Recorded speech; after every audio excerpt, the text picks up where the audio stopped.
unto you first of all that which I also received. Hindi mo pwedeng ipangaral ang Ebanghelyo ni Kristo na siya'y namatay, inilibing muling nabuhay para sa iyong mga kasalanan kung hindi mo pa natatanggap.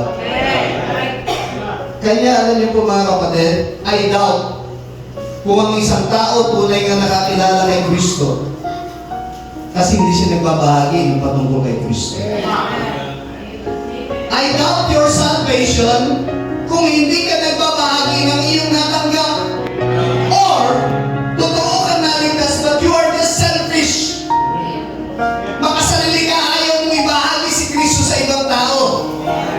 It is our duty. It is our responsibility. That is the Great Commission to share what we receive. Ang natanggap natin walang iba kundi ang Ebanghelyo ni Kristo. Ang church hindi po yung building. Ang church yung mga nakakilala kay Kristo. Ang layunin ng simbahan ay ibahagi ang patungkol kay Kristo. Alam niyo po, malawak ang langit, pero malawak din ang impyerno. Ang sinisigaw ng langit ay kaluluwa. Ang sinisigaw ng impyerno ay kaluluwa din, mga kapatid na minamahal. At kung nandito ka ngayon, hindi mo pa talaga sigurado na sa langit ka pupunta. Nais kong sabihin sa iyo that religion cannot save you.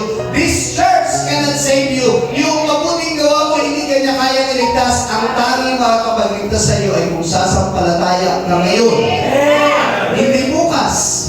Ngayon, na si Kristo lamang ang Panginoon at tagapagligtas ng iyong buhay.